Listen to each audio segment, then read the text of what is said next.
कभी इस दुनिया के अंदर कभी जिन्नात वगैरह भूतों से डर कर पनाहगाहों में जाते हैं, यानी आप मस्जिद, मंदिर और चर्च का रुख करते हैं। लेकिन इमेजिन करें कि वहीं जहां आप जा रहे हैं इनसे बचने के लिए, और वहीं आपके साथ कुछ ऐसी घटना हो और वहीं आपको सामना हो एक ऐसी पैरानॉर्मल एक्टिविटी एंटिटी के साथ कि आपके रोंगटे खड़े हो जाएं। इसी तरह इंग्लैंड के चर्च के अंदर, जिसका नाम था बॉर्ले चर्च, उसके अंदर एक बड़ी फेमस स्टोरी है कि इसके अंदर कोई ना कोई ऐसी पैरानॉर्मल एंटिटी है जो कि सब लोगों को परेशान कर दिया, और कोई भी इस चर्च के अंदर नहीं जाता होता। तो लोगों ने ये चीज़ साबित करने के लिए, कुछ लोगों को यकीन नहीं था, तो उन्होंने पैरानॉर्मल इन्वेस्टिगेटर्स को बुलाया। पैरानॉर्मल इन्वेस्टिगेटर्स एड एंड लोरन, इतने फेमस, जिन्होंने द कंजरिंग सीरीज के अंदर भी काम किया, वो आए और उनके साथ भी ऐसी घटनाएं होती हैं इसके अंदर कि उनके पहली मर्तबा उनके साथ ऐसी घटनाएं होती हैं और वो बड़े हैरान और परेशान हो जाते हैं। तो आज इस वीडियो के अंदर मैं आपको ये पूरी स्टोरी बताने वाला हूँ। तो इस वीडियो को स्टार्ट करने से पहले अगर आपने मेरे चैनल को सब्सक्राइब नहीं किया तो मेरे चैनल को सब्सक्राइब कर दें और मेरी इस वीडियो को लाइक भी कर देना यार। तो चलिए चलते हैं।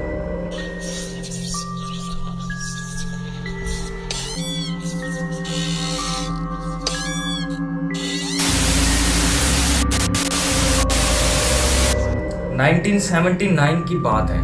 इंग्लैंड की चर्च बॉर्ले चर्च एक सिंपल सा चर्च था। इसके अंदर मामूल के मुताबिक सब कुछ काम होते थे। लोग आते थे, अपनी इबादत करते थे, गॉड के पास आते थे, प्रेयर दुआएं मांगते थे।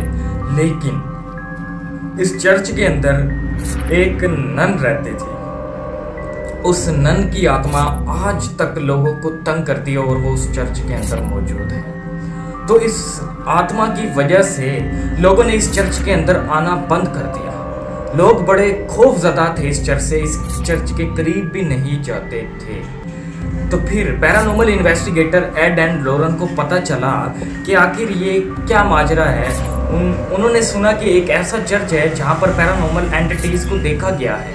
आखिर वहाँ है भी सही या फिर लोगों का ये सिर्फ वहम है। तो उन्होंने फैसला किया कि हम वहाँ जाकर इन्वेस्टिगेट करते हैं कि वाकई कोई ऐसी एंटिटी है या नहीं है। अब एड एंड लोरन वहाँ जाते हैं बॉर्ले चर्च के अंदर। जैसे ही वो इंटर होते हैं तो लोरन एक ऐसा फील होती है, लोरन को ऐसी फीलिंग आती है कि जैसे उससे कोई पैरानॉर्मल एंटिटी कांटेक्ट करने की कोशिश कर रही है। और वो जैसे ही अपनी आंखें खोलती है तो सामने देखती है एक नन खड़ी होती है, यानी नन की आत्मा उसके सामने खड़ी होती है, उसे देख रही होती है। और फिर वो देखते हुए चर्च की दूसरी तरफ चले जाती है और वो बड़े हैरान और परेशान और खौफजदा हो जाते हैं दोनों एड एंड लोरन। वो प्रीस्ट के पास जाते हैं, उस चर्च के प्रीस्ट को कहते हैं कि हमने इस तरह इस चर्च के अंदर एक नन की आत्मा को देखा।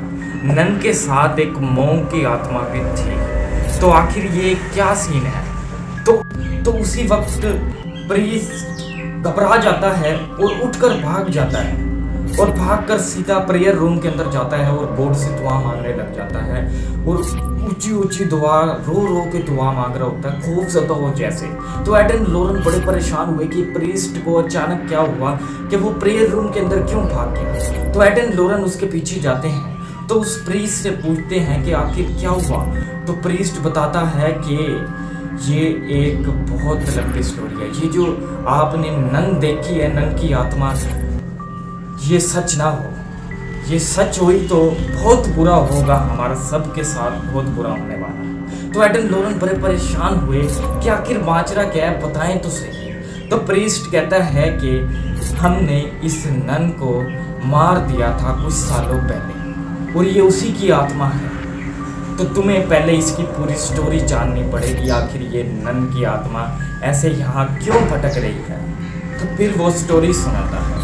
प्रीस्ट कहता है कि 14th सेंचुरी की बात है कि एक नन, बहुत सारी नन्स होती हैं इस चर्च के अंदर, उनमें से एक स्पेशल नन होती है, वो थोड़ी डिफरेंट टाइप की नन होती है। वहीं दूसरे मोंक भी रहते थे दूसरी कम्युनिटी के। एक मोंक भी और एक मॉन्क और इस नन का आपस में गलत रिलेशनशिप स्टार्ट हो जाता है। जब पूरे चर्च वालों को ये बात पता चलती है कि एक मॉन्क और इस नन का बड़ा गलत रिलेशन चल रहा है, तो उन्होंने फैसला किया कि मॉन्क को फांसी दी जाए। मॉन्क को तो फांसी मिल जाती है, उस नन के साथ बहुत बुरा करते हैं, उस नन को भी तड़पा तड़पा कर मार देते हैं। फिर उसकी आत्मा जिंदा हो जाती है। उस चर्च के अंदर जितनी भी नन होती हैं, जितनी भी मॉन्क होते हैं, वो सब के सब आहिस्ता आहिस्ता करके एक एक करके मौत के घाट उतर जाते हैं और उनकी मौत भी बड़ी खौफनाक मौत होती है, जैसे कि किसी पैरानॉर्मल एंटिटीज की वजह से हुई हो। इसी तरह वहाँ का जो उस वक्त प्रीस्ट था,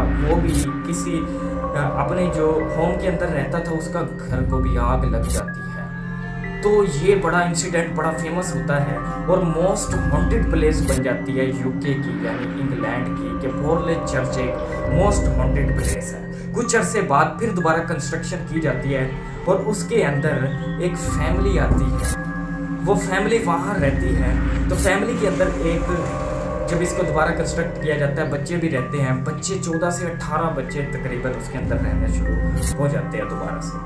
और जैसे ही कंस्ट्रक्शन दोबारा, पहले दिन ही वहाँ पर कोई फैमिली आती है, बच्चे आते हैं, वो नोट करते हैं। बच्चे एक सेपरेट रूम में खेलते खेलते चले जाते हैं। वहाँ वो देखते हैं कि एक काला साया है कॉर्नर के अंदर रोक के, और वो हमें देख रहा है। बच्चे सुन पड़ जाते हैं, डर जाते हैं, आखिर ये क्या चीज़ है। आहिस्ता आहिस्ता वो नन उनके करीब आना शुरू हो जाती है। वो देखते हैं कि एक नन के कपड़ों के अंदर एक आत्मा हमारे करीब आ रही है। तो ये वो अपने उधर के हेड को बताते हैं, तो वो यकीन नहीं करता, वो बिल्कुल भी यकीन नहीं करता। इसी तरह एक और फैमिली आती है वहाँ पर रहने के लिए, उनके साथ भी यही घटना होती है।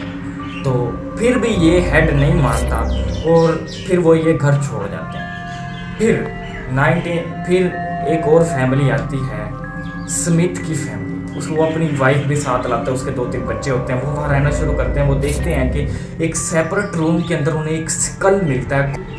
तो वो अपने घर के अंदर, उसकी वाइफ बड़ा अजीब फील करती है कि रात को किसी की रोने की आवाज़ आती है, कभी चिल्लाने की आवाज़ें आती हैं, कभी चलने की, कभी दौड़ने की आवाज़ें आती हैं। तो उन्हें बड़ा अजीब सा फील होता है कि कोई ना कोई हमारे साथ इस घर के अंदर रहता है, इस रेक्टरी के अंदर रहता है। तो फिर वो उस वक्त के बड़े फेमस पैरानॉर्मल इन्वेस्टिगेटर को बुलाते हैं, जिसका नाम होता है हैरी प्राइस। वो आता है, वो उससे कॉन्टेक्ट करने की कोशिश करता है।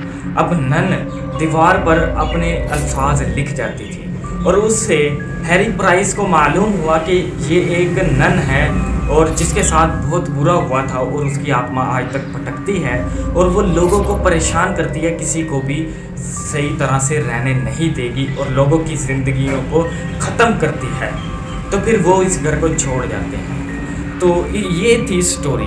फिर कुछ काफ़ी अरसे बाद 1979 के अंदर, अब जब एडन एंड लॉरेन यहाँ आते हैं, तो एडन एंड लॉरेन फील करते हैं। एडन एंड लॉरेन उस प्रीस्ट को कहते हैं, ये तो ठीक है, ये स्टोरी ठीक है। एडन एंड लॉरेन ये स्टोरी सुनकर बड़े हैरान और परेशान हो जाते हैं और वो कहते हैं कि हमें भी यहाँ बहुत अजीब फील हो रहा है, हम यहाँ से चले जाते हैं, यानी छोड़ जाते हैं, छोड़ें। यहाँ पर बहुत ख़तरनाक पैरानॉर्मल एंटिटी रहती है, द नन। वो अब यहाँ से तो चले जाते हैं, यही स्टोरी ख़त्म नहीं होती। अब इनके साथ क्या होता है, Aiden and Lauren. Ed and Lauren जब अपने घर जाते हैं तो लॉरेन देखती है कि उसकी घर के अंदर वही नन खड़ी है, उन्हीं कपड़ों के अंदर नन की आत्मा खड़ी है। वो देखकर बड़ी परेशान होती है। वो उसी वक्त अपने रूम में जाती है और एक्सोर्सिज्म स्टार्ट कर देती है कि उस आत्मा को कंट्रोल किया जाए, उस आत्मा को भगाया जाए। अब जब वो एक्सोर्सिज्म कर रही थी तो द नन उसी के मुकाबले के अंदर उसके रूम में आ जाती है और दोनों में तकरार शुरू हो जाता है। नन भी पूरी अपनी पावर लगा देती है उसको मारने के लिए, उसको दीवार के ऊपर चिपका देती है पकड़कर उसका गला, लेकिन वो एक्सोर्सिज्म कामयाब हो जाता है।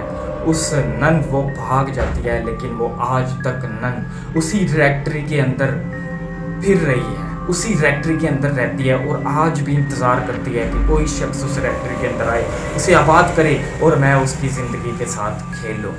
तो ये थी स्टोरी द नन की।